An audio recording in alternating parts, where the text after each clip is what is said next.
Fábio, obrigado pela canção.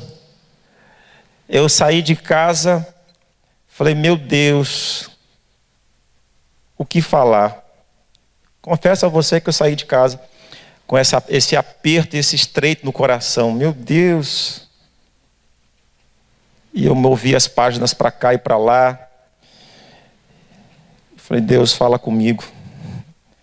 Eu preciso ser porta-voz da tua palavra na noite de hoje. Eu gostaria então de falar com a igreja sobre o Jesus que vai mais além. Obrigado pelo tema da mensagem de hoje. O Jesus que vai mais além. Abra comigo a sua Bíblia em Marcos, capítulo 5, do versículo 15 até o versículo 20. Marcos, capítulo 5, do versículo 15 ao versículo 20. Não que eu não tivesse pensado em caminhos, eu não sabia apenas qual caminho, até que o Fábio cantou o caminho que eu deveria seguir então. Marcos capítulo 5, do versículo 15 ao versículo 20. Parte de uma história na qual está o seguinte registro. Então saiu o povo para ver o que sucedera. Indo ter com Jesus, viram o endemoniado, o que tivera a legião, assentado, vestido, em perfeito juízo, e temeram. Os que haviam presenciado os fatos contaram-lhes o que acontecera ao endemoniado e acerca dos porcos. E entraram a rogar-lhe que se retirassem da terra deles.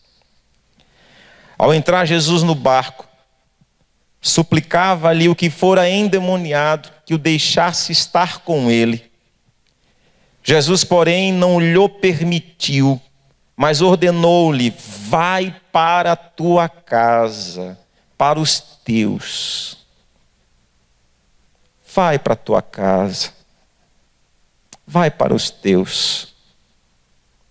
Anuncia-lhes tudo o que o Senhor te fez e como teve compaixão de ti.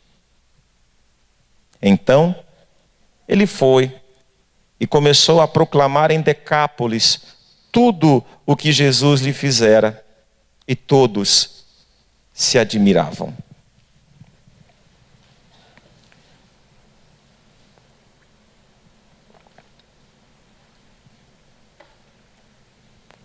Certa feita, alguém fez o seguinte registro. Eu estava numa aeronave, me deslocando de um extremo a outro, quando de repente se assenta ao meu lado um garoto, talvez dos seus 7, 9 anos de idade. Era um garoto tão simpático, tão amistável, tão amigável, que eu comecei a conversar com ele. E aquela conversa foi prazerosa, foi uma conversa gostosa. E quanto mais conversávamos, mais saborosa ficava aquela conversa. Tamanha era a simpatia daquele garoto. O tempo foi passando. E de repente, uma turbulência começava a sacudir a aeronave. E o meu coração foi ficando apertado, em virtude da lembrança de que algumas aeronaves daquela companhia já haviam caído. E o pavor e o espanto foi tomando conta da minha vida, e eu fui ficando muito preocupado, porque a tal da situação não passava. Mas no meio da minha agonia, eu voltei a olhar para o lado. E lá estava o garoto, folheando um gibi, uma revista em quadrinhos. Eu voltei para a minha agonia e fiquei a me perguntar: Por que ele não expressa pavor, pânico, espanto, medo? Aí tomei coragem e fiz a pergunta que não queria calar. Meu menino, você não está com medo? Ele por um instante tira os olhos daquela revista, com um sorriso gigantesco nos olhos e na face, olha para mim e diz: vai dar tudo certo, fica tranquilo. O meu pai é o piloto. Irmãs e irmãos, que experiência, que situação e que aprendizado. Quantas vezes eu e você nos deparamos com situações que nos assustam.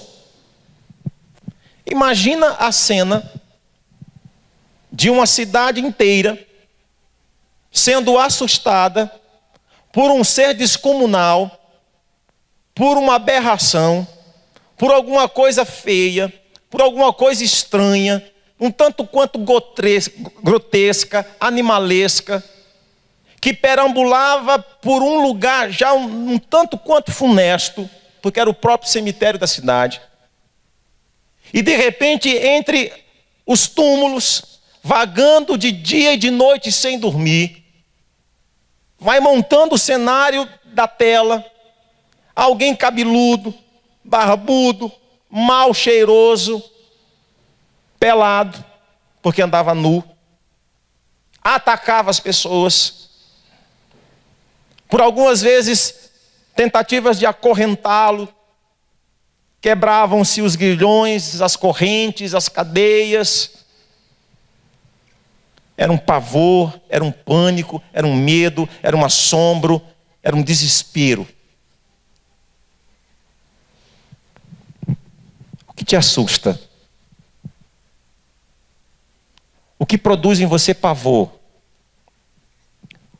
O que produz em você tormento?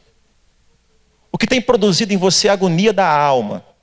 A perplexidade, a falta da paz, a falta da tranquilidade, o que tem perturbado a tua alma, o que tem abatido o teu ser, o que tem provocado na sua vida a intranquilidade.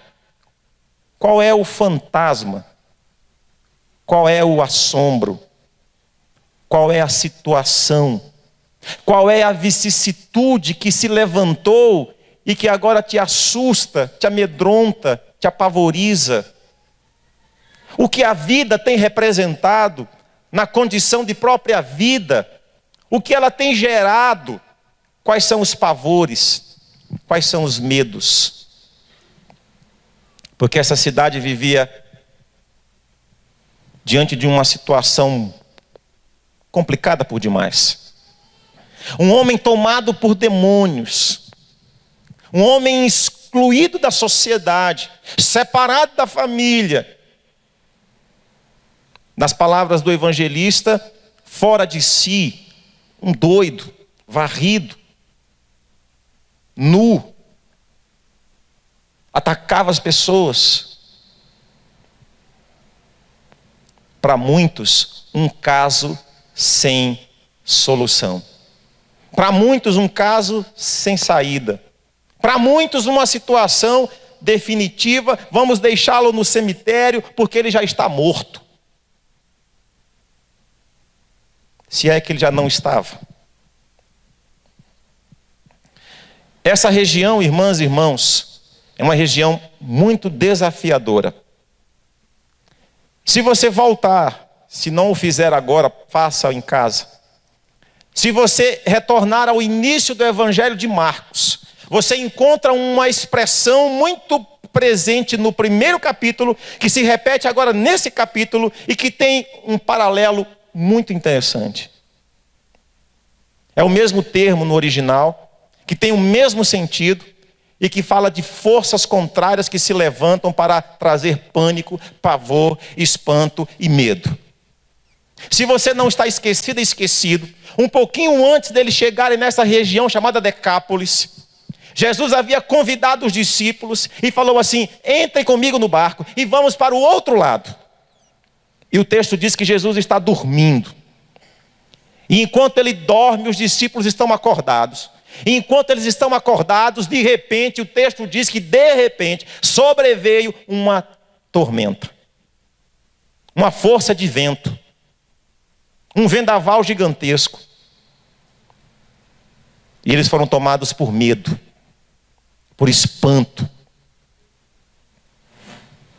a ponto de chegarem a Jesus e de uma forma ríspida: não te importas que pereçamos? E ele então, acordado dessa maneira, levanta-se e repreende a força do vento, a força das águas. E aqueles discípulos olham uns para os outros e dizem: quem é esse que até o vento e o mar lhe obedecem? Para onde Jesus estava indo? Onde ele queria chegar? Jesus sempre vai mais além. Sabemos que ele foi enviado da parte do Pai para alcançar o povo judeu. Sabemos disso.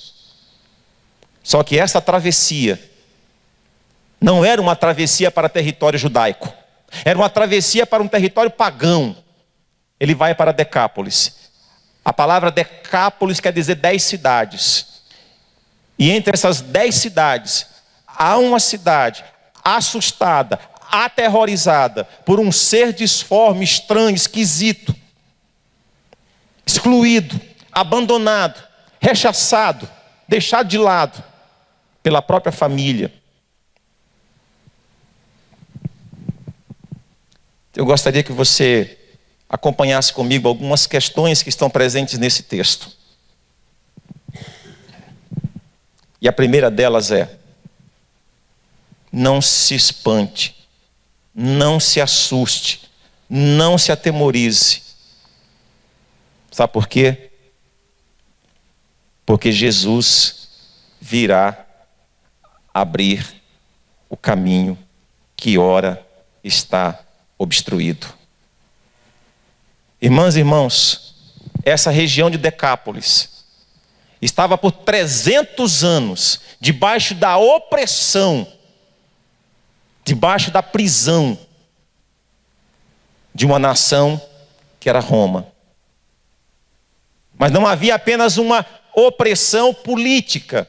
O texto diz que havia uma opressão espiritual muito grande, que tomava conta não apenas daquela cidade, mas era personificada naquele endemoniado que estava agonizando no cemitério. Quando Jesus falou para os discípulos: passemos para outra margem, um temporal se levantou, querendo impedir, bloquear, atrapalhar ou avançar de Jesus até onde aquele homem estava. E se você ler o texto, você vai perceber que quando ele chega na outra margem, quando ele põe o pé em terra, a primeira experiência que ele tem é desse homem estranho que corre do cemitério e o encontra para impedir que ele entrasse na cidade. Eu quero dizer para você nessa noite que Jesus virá abrir o caminho, desobstruir a passagem, para que o milagre de Deus, a cura de Deus, a intervenção de Deus, o sobrenatural de Deus, a graça de Deus se manifeste sobre tudo isso que te assusta e que te traz pavor.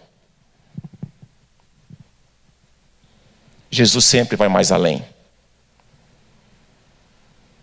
Ele leva a graça da salvação para Decápolis.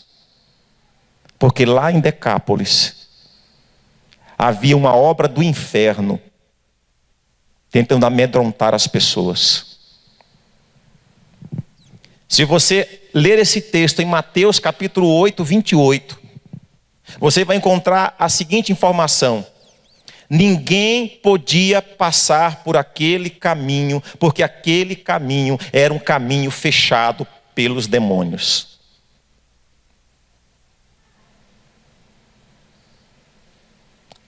Alguma porta se fechou para você? A sua passagem está obstruída? Os teus sonhos estão fechados? Os teus projetos estão embargados? A tua caminhada foi interrompida?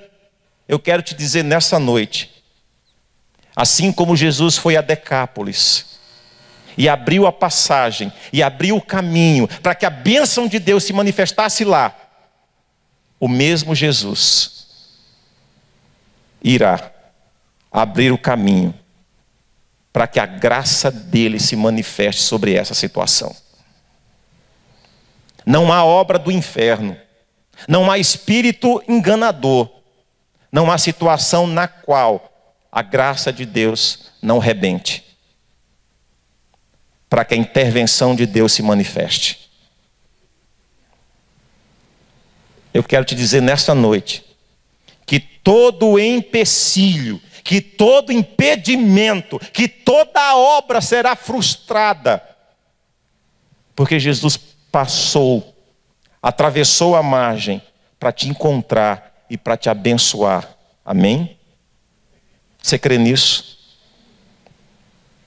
Porque muitos daquela cidade não criam e já tinham condenado aquele homem.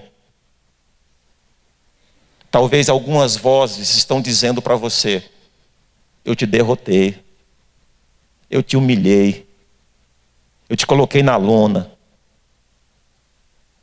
Eu quero te dizer nessa noite, Jesus vai atravessar o mar para te socorrer, para abrir o caminho, para te restaurar, para te abençoar, para te exaltar e para declarar que onde ele pisa é terra santa e diabo nenhum tem poder de assolar. Você é povo de Deus. A sua família é família de Deus. A sua empresa é empresa de Deus. Se consagrada foi, consagrada está. E não há impedimento do inferno que possa barrar, que possa impedir, que possa prejudicar. Maior é aquele que está conosco do que aquele que tenta bloquear a passagem da graça de Deus sobre a sua vida. Amém?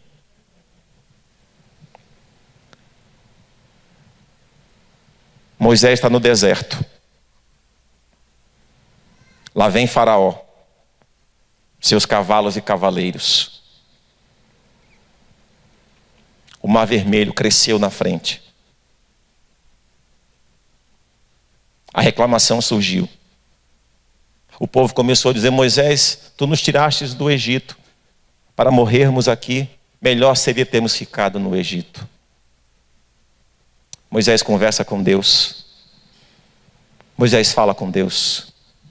E Deus diz: por que clamas a mim, Moisés? Moisés, diga ao povo que marche. Diga ao povo que marche. O mar vermelho continua aberto. O mar vermelho não vai te impedir de caminhar. Porque Jesus já passou para outra margem e te encontrou. Quando todos diziam que você não tinha jeito, que você não tinha solução, que a situação não tinha remédio, que não tinha conserto, que já estava destruído, que já estava sem condição alguma de mudança, Jesus disse: eles não conhecem o poder que sai do trono da graça.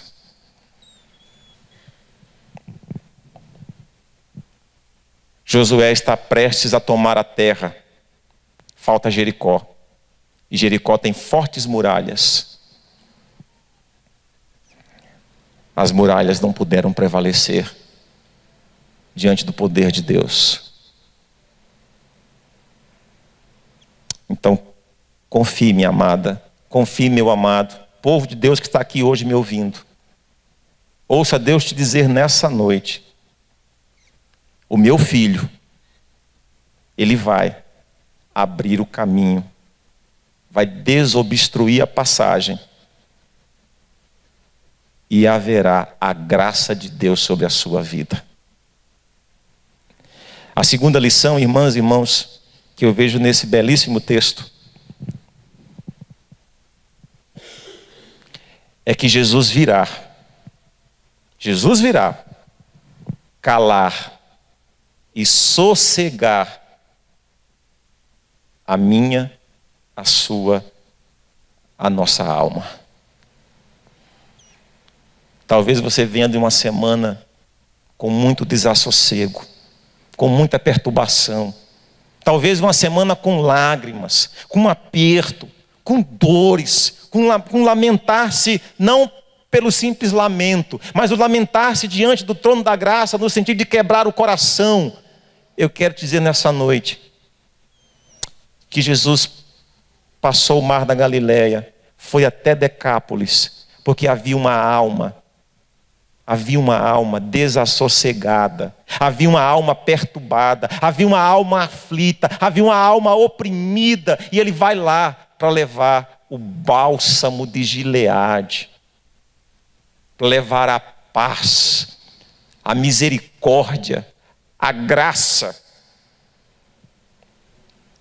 Isso me faz lembrar da leitura desse texto em Lucas, no capítulo 8, no versículo 35. Se você ler esse texto em Lucas, no capítulo 8, 35, quando Jesus encontra-se com o endemoniado, e o inimigo é tão astuto, que quando percebeu que Jesus tinha falado para os discípulos que ele iria atravessar o mar da Galileia para ir para o outro lado, ele manda um tufão de vento para tentar barrar Jesus, mas não foi possível. Quando Jesus desce do barco, põe o pé em terra, o endemoniado sai do sepulcro, sai do cemitério e grita: o que viestes fazer aqui, filho do Deus Altíssimo? Talvez os discípulos nem soubessem ou nem imaginassem o que eles iriam fazer do outro lado. Mas o inferno inteiro já sabia e já estremecia, porque o inferno inteiro sabia que o Filho de Deus estava indo para anular e quebrar a arma do inimigo que assolava aquela região. E diz o texto que aquele homem endemoniado ajoelha-se diante do Filho de Deus.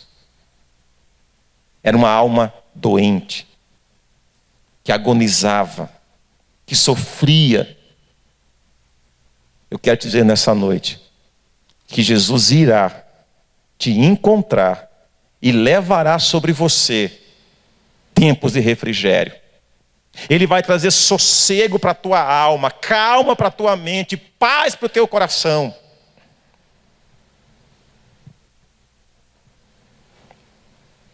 Isso me faz lembrar quando Josafá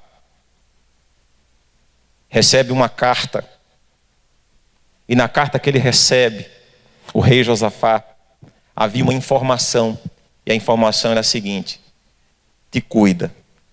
Atualizando para a gente, lógico. Te prepara.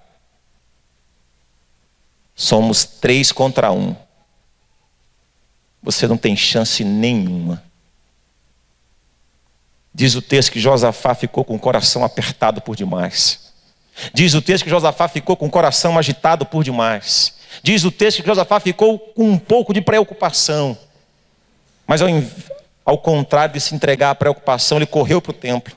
Prostrou-se diante do altar, orou ao Senhor, e naquele momento de agonia, a sua alma foi acalentada pela graça de Deus, que acalenta corações em aflição, porque o choro pode durar uma noite inteira, mas a alegria, ela vem na pessoa de Jesus. Sabemos o final dessa história. Josafá sequer precisou levantar uma espada. Apenas e tão somente Josafá colocou os levitas que cantaram, adoraram, renderam graças, tributaram o nome do Senhor, e grande foi o livramento. Isso me faz lembrar de Josué, que estava malhando trigo no lagar, e é visitado pelo Espírito de Deus. É chamado por Deus para livrar o povo da mão dos midianitas, que cobriam o arraial como areia do mar.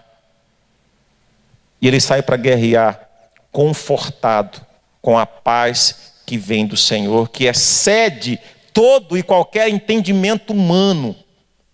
Como estar em paz e tranquilo, sabendo que a guerra seria, aos olhos humanos, uma derrota fragarosa. Não, ele está em paz, porque ele sabia que o Deus dos exércitos guerreava por ele. Jesus irá e derramará sobre você a graça que faz calar e sossegar a tua alma. Por fim, irmãs e irmãos, olhando para esse texto tão belíssimo, tão rico, lendo esse texto em Lucas no capítulo 5 que lemos, e em Marcos capítulo 5, e em Lucas capítulo 8, nós encontramos uma terceira lição muito preciosa. A primeira delas eu disse que Jesus é aquele que abre o caminho para a graça de Deus nos abençoar. Em segundo lugar, eu disse que Jesus é aquele que vem e derrama sobre nós paz, calma, sossego, tranquilidade da alma. Em terceiro lugar, Jesus nos visita. Jesus vai até onde nós estamos para nos ensinar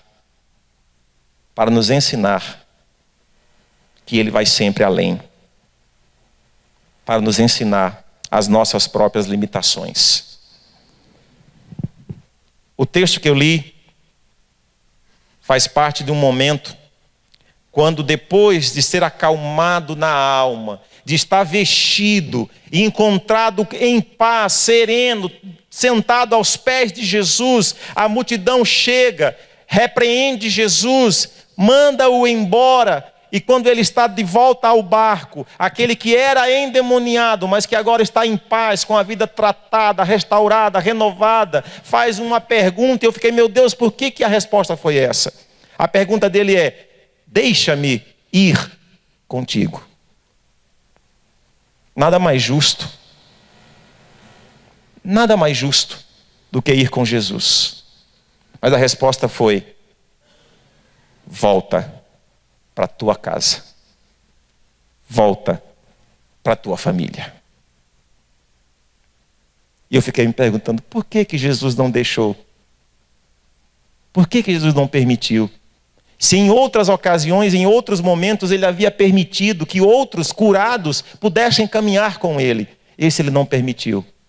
E aí Deus me fez entender que quando ele também nos visita, ele nos visita para mostrar as nossas limitações. Tudo que aquele homem via e enxergava era o agora da possibilidade de andar com Jesus. Tudo que Jesus via era o que iria acontecer depois daqueles dias. Creia, meus irmãos, creiamos todos nós que Deus sabe de todas as coisas. Deus conhece todas as coisas. Deus conhece o dia de amanhã. Deus conhece o que virá amanhã. Deus conhece o que acontecerá daqui a alguns milésimos de segundos. Mas tem momentos em nossas vidas que Deus precisa trabalhar conosco para nos mostrar que Ele está trabalhando. E o seu trabalhar é diferente do nosso trabalhar. Tudo que aquele homem queria era ir com Jesus. E Jesus falou, não vai, você vai ficar, volta para casa, volta para a tua família. Eu sei o que eu estou te dizendo. Simplesmente obedeça. Diz o texto que ele obedece, volta para casa, volta para a família, começa a testemunhar. E eu fiquei intrigado. Por que isso acontece? E a resposta logo me veio quando eu fui passando as páginas da Bíblia. Se você vai em Marcos, lá para o capítulo 7, Jesus voltou a Decápolis. Uma segunda vez. Porque na primeira vez, o povo o expulsou de lá. Mas Jesus deixou uma semente plantada. Quando ele volta a segunda vez, o texto diz que ele cura um surdo e gago. E na continuação do livro, no capítulo 8, ele encontra uma multidão de 4.000 homens, sem contar mulheres e crianças que queriam ouvi-lo. Para aquele homem, o mais importante naquele momento era seguir com Jesus. Para Jesus, o mais importante era: fique na cidade, volte para sua casa, eu sei o que eu estou te falando, faz o que eu estou te pedindo, me obedeça, porque eu estou no controle, eu sei o que é o melhor, eu estou trabalhando, e o meu trabalhar é diferente do teu trabalhar. Entenda isso, minha irmã, meu irmão. Ele continua no controle. E quando ele nos visita também, é para mostrar as nossas limitações. E para nos mostrar que o plano dele é superior, muito maior do que o meu, o seu, o nosso plano. Tudo isso, irmãs e irmãos, porque Jesus conhece o amanhã. Eu não conheço, você não conhece, mas Jesus conhece. E Ele irá te encontrar para te mostrar que Ele está a trabalhar, e o seu trabalhar é diferente da nossa visão. Nós enxergamos o aqui e o agora. Ele enxerga a eternidade e quer o melhor para as nossas vidas. Então essa situação que você está enfrentando, ela não é definitiva. A palavra que está sendo dita nessa situação não é a última e nem a única. Jesus vai abrir o caminho da graça sobre a sua vida. Jesus vai desobstruir a passagem da graça sobre a sua vida. Jesus vai calar e sossegar a sua alma com paz, com bondade, com tranquilidade. Mas Jesus também vai te ensinar que nós somos limitados. E Ele está no controle de todas as coisas. Podemos cantar a penúltima canção, Cris?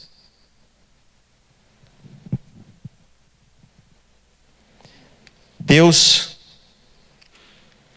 na pessoa de Jesus, passou o mar da Galileia, porque Ele viu uma alma desassossegada, dominada, oprimida, e Jesus foi lá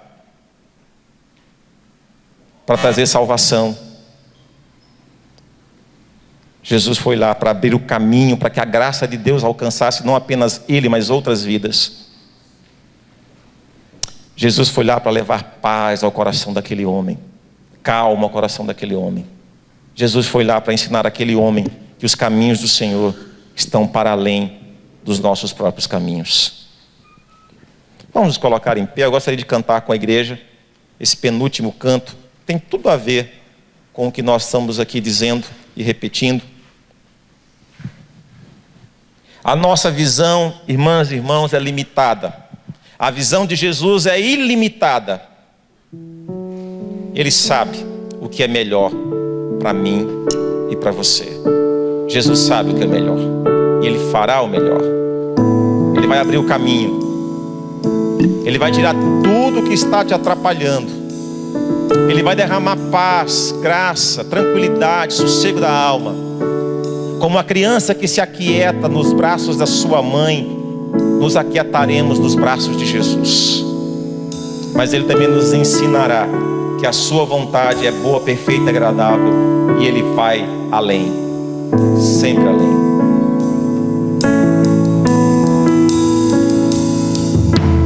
A Ti bendirei pra sempre.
forma cantada, afirmamos esta magnífica verdade.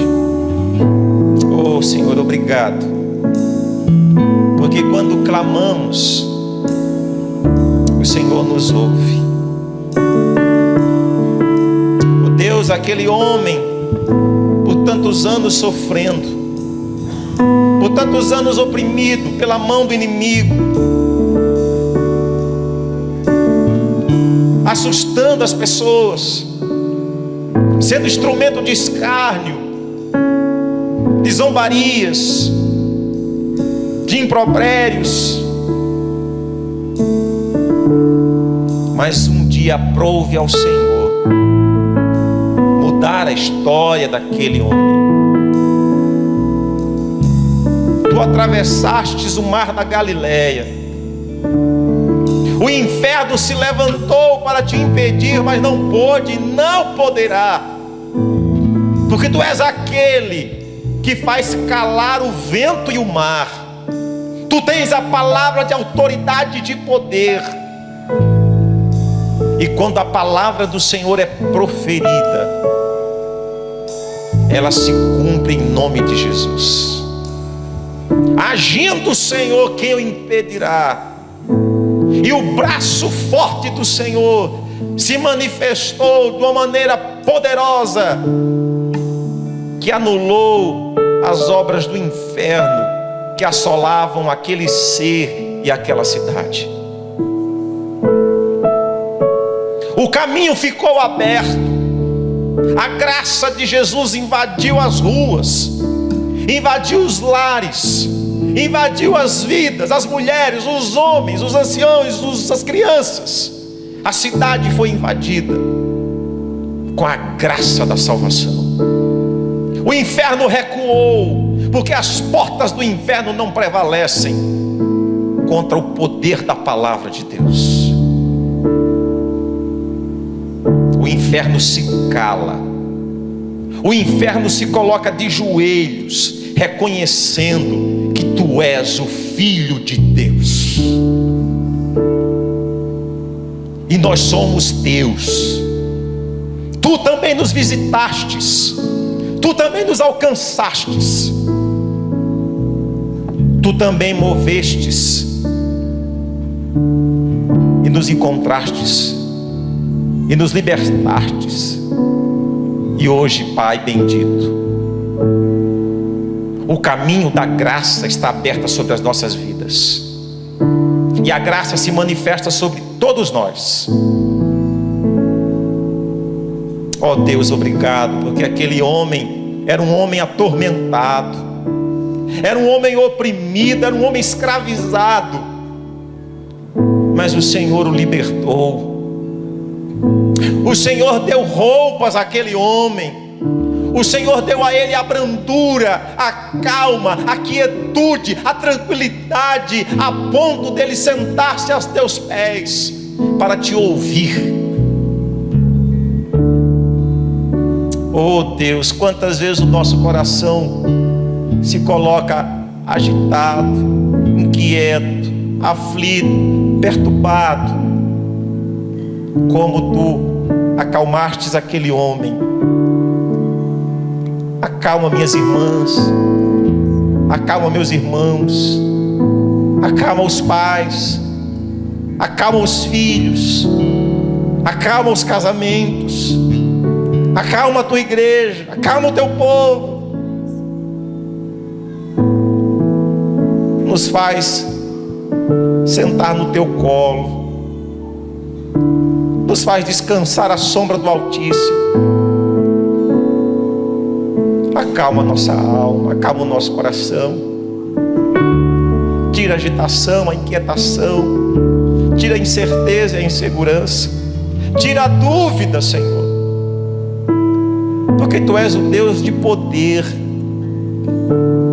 mas ao mesmo tempo a Tua palavra é tão doce, tão suave, como uma melodia que alegra os nossos ouvidos e que nos faz descansar. Senhor, com certeza há irmãs e irmãos aqui necessitando desse descanso, necessitando dessa calma, dessa tranquilidade da alma.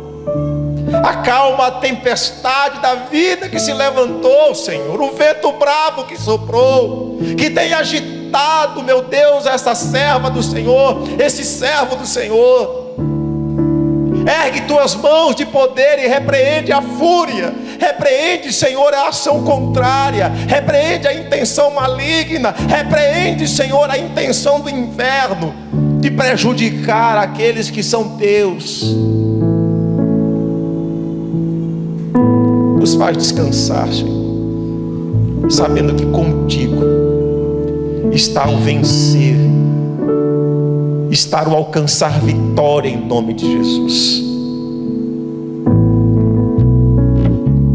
Senhor, nos visite também, porque muitas vezes não entendemos a tua vontade. Assim como tu, de uma maneira tão simples, esclareceu aquele homem que era melhor ficar do que ir. Muitas vezes, Senhor, retroceder.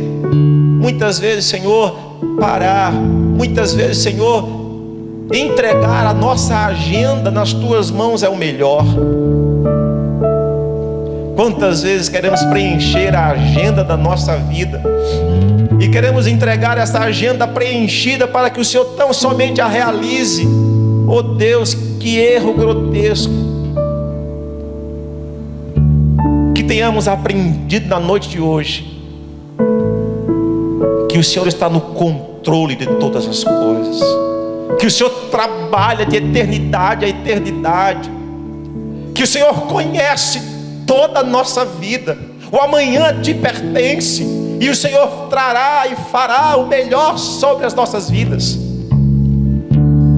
O que ora aos nossos olhos parece perdido, o que ora aos nossos olhos parece o melhor, não é o perfeito, porque a tua vontade é perfeita.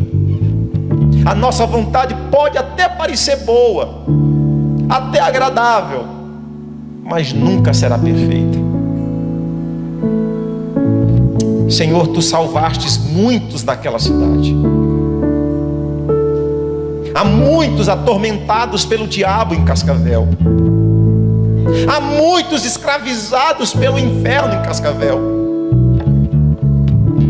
O Senhor não nos levou contigo ainda, porque temos muito a fazer nessa cidade. Não estamos contigo na eternidade, porque há trabalho para ser feito em Cascavel. O pão do céu tem que ser partido, multiplicado. A graça de Jesus tem que ser levada. Vidas estão aqui, meu Deus, para serem alcançadas através de cada um de nós.